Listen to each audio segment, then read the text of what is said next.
Welcome back to my channel friends. ಇಲ್ಲಿ ನಾನು chicken ಮೊಮೋಸ್ನ ಮಾಡ್ತಾಯಿದ್ದೀನಿ ಇವತ್ತು. ಸೊ ಇಲ್ಲಿ ಮನೆಯಲ್ಲಿ ತಂದಿಟ್ಕೊಂಡಿದ್ದಂಥ ಚಿಕನ್ನ ಮೂಳೆ ಇಲ್ಲದೆ ಇರೋದನ್ನು ಕಲೆಕ್ಟ್ ಮಾಡ್ಕೋತಾ ಇದ್ದೀನಿ. ನಾವು ಬೋನ್ಲೆಸ್ ಚಿಕನ್ ಕೂಡ ಹೊಡ್ಸ್ಕೊಂಡು ತರ್ಬೋದು ಅಂಗಡಿಯಿಂದ, ಬಟ್ ನಮಗಿಲ್ಲೇ 2 kg ತಂದಿದ್ದರಿಂದ ನನಗೊಂದು ಅರ್ಧ kgಗಿಂತ ಹೆಚ್ಚಾಗಿ ಬೋನ್ಲೆಸ್ ಚಿಕನ್ ಸಿಕ್ತು ನನಗೆ. ಆದಷ್ಟು ನಾನೆಲ್ಲ ಸೇರಿಸ್ಕೊಂಡೆ. ಅದನ್ನಿವಾಗ ನಾನು ಕಟ್ ಮಾಡ್ಕೊತಾ ಇದ್ದೀನಿ. ಇದನ್ನು ಸ್ವಲ್ಪ ಕಟ್ ಮಾಡಿಕೊಂಡು ಚಿಕ್ಕದಾಗಿ ಒಂದು ಮಿಕ್ಸಿಗೆ ಹಾಕ್ಕೊಂಡು ಮೊಮೋಸ್ ಅದಕ್ಕೆ 1-2 ರೌಂಡ್ ರುಬ್ಕೋತೀನಿ. ಇವಾಗ ಇದೆಲ್ಲ ರೆಡಿ ಆಗಿದೆ, ಕಟ್ ಮಾಡ್ಕೊಂಡಿದ್ದೀನಿ. ಸೊ ಇದನ್ನೆಲ್ಲ ಒಂದು ಮಿಕ್ಸಿ ಜಾರ್ಗೆ ಶಿಫ್ಟ್ ಮಾಡಿಕೊಂಡು 1-2-3 ರೌಂಡ್ನ ಗ್ರೈಂಡ್ ಮಾಡ್ಕೊತೀನಿ. ಸೊ ಇವಾಗ ಆಗಿದೆ.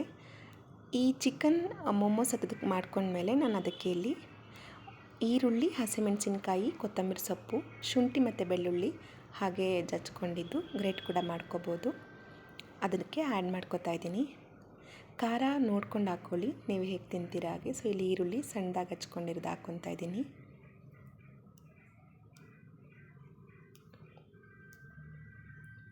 ಇದಕ್ಕೆ ಮೆಣಸಿನ ಪುಡಿನ ಸೇರಿಸ್ಕೊತಾ ಇದ್ದೀನಿ. ಸ್ವಲ್ಪ ಎಣ್ಣೆ. ನಾವು ಸ್ಪ್ರಿಂಗ್ ಆನಿಯನ್ ಕೂಡ ಆ್ಯಡ್ ಮಾಡ್ಕೋಬೋದು, ತುಂಬ ಚೆನ್ನಾಗಿರುತ್ತೆ. ನಿಮ್ಮ ಮನೆಯಲ್ಲಿದ್ದರೆ ನೀವು ಖಂಡಿತ ಸ್ಪ್ರಿಂಗ್ ಆನಿಯನ್ ಕೂಡ ತುಂಬ ಚಿಕ್ಕದಾಗಿ ಕಟ್ ಮಾಡಿಕೊಂಡು ಆ್ಯಡ್ ಮಾಡ್ಕೊಳ್ಳಿ. ಸೊ ಇಲ್ಲಿ ಮೆಣಸು ಹಾಕಿದ್ಮೇಲೆ ನಾನು ಸ್ವಲ್ಪ 1 ಸ್ಪೂನಷ್ಟು ಸೋಯಾ ಸಾಸ್ನ ಆ್ಯಡ್ ಮಾಡ್ಕೋತಾ ಇದ್ದೀನಿ. ಸೋಯಾ ಸಾಸ್ ಆದಮೇಲೆ ನಾನಿವಾಗ ರುಚಿಗೆ ತಕ್ಕಷ್ಟು ಉಪ್ಪನ್ನ ಆ್ಯಡ್ ಮಾಡ್ಕೋತೀನಿ. ಉಪ್ಪು ನೋಡಿ ಹಾಕ್ಕೊಳ್ಳಿ. ಇವಾಗ ಎಲ್ಲ ಐಟಮ್ಸ್ ಹಾಕ್ಕೊಂಡಾಯಿತು, ಪ್ರತಿಯೊಂದು ಇಂಗ್ರೀಡಿಯೆಂಟ್ಸು ಹಾಕ್ಕೊಂಡಿದ್ದೀನಿ. ಇದನ್ನು ಚೆನ್ನಾಗಿ ಕಲಿಸ್ಕೊಳ್ಳೋಣ. ಸೊ ಎಲ್ಲ ಒಂದೇ ಅದಕ್ಕೆ ಬರೋ ಥರ ಕಲಿಸ್ಕೊಳ್ಳೋಣ. ಉಪ್ಪು ಖಾರ ಎಲ್ಲ ಇಳಿಬೇಕು. ಒಂದು ಕಡೆ ಎತ್ತಿಟ್ಕೊತೀನಿ. ಇದು ಇವಾಗ ರೆಡಿ ಆಗಿದೆ. ಸೊ ಇವಾಗ ನಾನು ಮೊಮೋಸ್ ಮಾಡೋಕ್ಕೆ ಆಲ್ ಪರ್ಪಸ್ ಫ್ಲೋರ್ನ ತಗೊಂಡಿದ್ದೀನಿ.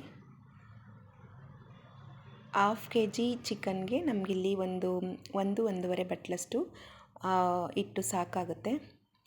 ಹಿಟ್ಟಿಗೆ ರುಚಿಗೆ ತಕ್ಕಷ್ಟು ಉಪ್ಪು, ಸ್ವಲ್ಪ ಎಣ್ಣೆ,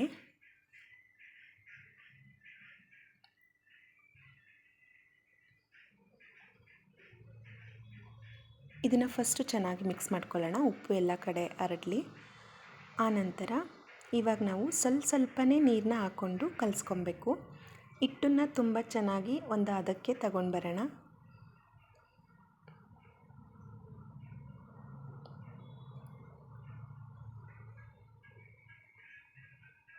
ನಾನು ಸ್ವಲ್ಪ ನೀರು ಹಾಕ್ಕೋತಾ ಇದ್ದೀನಿ.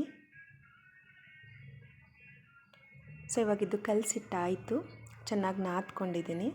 ನೀವು ಹಿಟ್ಟನ್ನು ಎಷ್ಟು ನಾದ್ತೀರೋ ಅಷ್ಟು ಸಾಫ್ಟಾಗಿ ಬರುತ್ತೆ ನಿಮಗೆ ಮೋಮೋಸ್.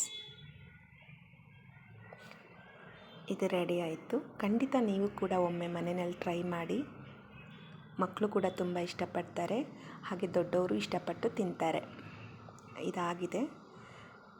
ಈ ಕಡೆ ನಾನು ಮಾಡಿಟ್ಟಿದ್ದು ಕೂಡ ಇದು ಒಂದು ಉಪ್ಪು ಖಾರ ಎಲ್ಲ ಇಳ್ಕೊಂಡಿದೆ ಚಿಕನ್ನು. ಸೊ ಇದನ್ನು ನಾನು ಮೀಡಿಯಮ್ ಸೈಜ್ ಉಂಡೆಗಳನ್ನ ಮಾಡಿಬಿಟ್ಟು ಒಂದು ಕಡೆ ಶಿಫ್ಟ್ ಮಾಡಿಟ್ಕೊತೀನಿ.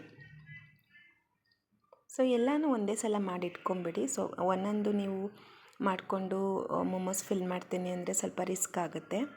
ಈ ಥರ ಉಂಡೆಗಳನ್ನೆಲ್ಲ ಮಾಡಿಟ್ಕೊಂಡ್ಮೇಲೆ ಇಲ್ಲಿ ಇದು ಕೂಡ ರೆಡಿ ಇದೆ. ಇಟ್ಟು 1 ಅವರ್ ನಾನು ಇದನ್ನು ಸೈಡ್ಗೆ ಎತ್ತಿಕ್ಕಿದ್ದೆ. ಮಿನಿಮಮ್ 1 ಅವರ್ ಇಡಲೇಬೇಕು ಫ್ರೆಂಡ್ಸ್ ಇದು.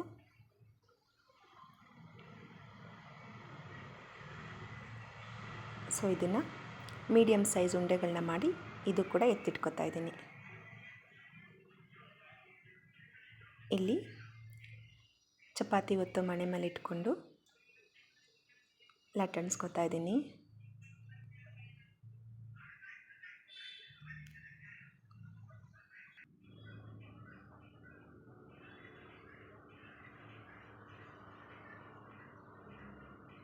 ಇವಾಗ ಇದು ಲಟ್ಟಣಿಸ್ಕೊಂಡು ಆದಮೇಲೆ ಆದಷ್ಟು ಚಿಕ್ಕದಾಗಿ ಉಂಡೆಗಳನ್ನ ಮಾಡ್ಕೊಳ್ಳಿ.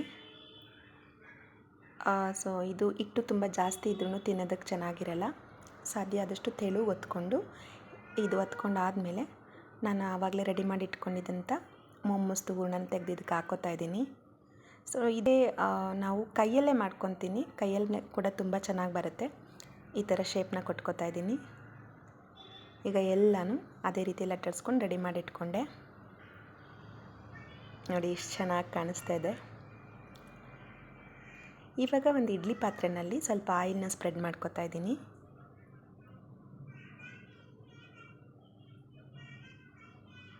ಎಲ್ಲ ಪ್ಲೇಟ್ಸ್ಗೂ ಆಯಿಲ್ನ ಸ್ಪ್ರೆಡ್ ಮಾಡ್ಕೊಂಡ್ಮೇಲೆ ನಾನು ಆ ಮೊಮೋಸ್ನ ಪ್ಲೇಟ್ಸ್ಗೆ ಶಿಫ್ಟ್ ಮಾಡ್ತೀನಿ. ಮೊಮೋಸ್ ಎಲ್ಲ ಇವಾಗ ನಾನು ಇಡ್ಲಿ ಪಾತ್ರೆಗೆ ಶಿಫ್ಟ್ ಮಾಡ್ಕೊತಾ ಇದ್ದೀನಿ ಒಂದೊಂದಾಗಿ.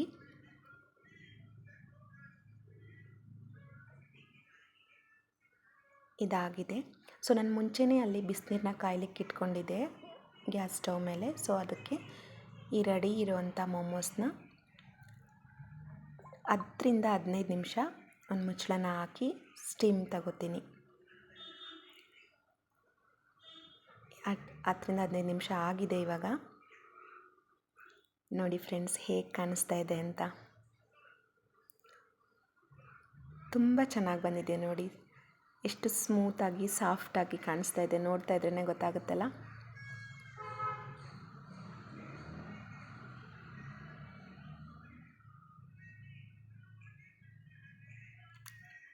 ಇಲ್ಲಿ ಒಂದು ಪ್ಲೇಟಿಗೆ ಸರ್ವ್ ಮಾಡ್ಕೊಂಡಿದ್ದೆ ನೋಡಿ.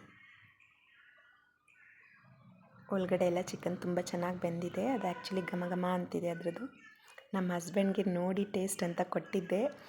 ಅವ್ರಿಗೆ ಆ್ಯಕ್ಚುಲಿ ನಾನು ವೀಡಿಯೋ ಮಾಡ್ತಿದ್ದು ಗೊತ್ತಿರಲಿಲ್ಲ. ತುಂಬ ಚೆನ್ನಾಗಿದೆ ಅಂತ ಹೇಳಿದ್ರು. Thank you for watching friends. ನನ್ನ ಚಾನಲ್ನ ಸಪೋರ್ಟ್ ಮಾಡಿ.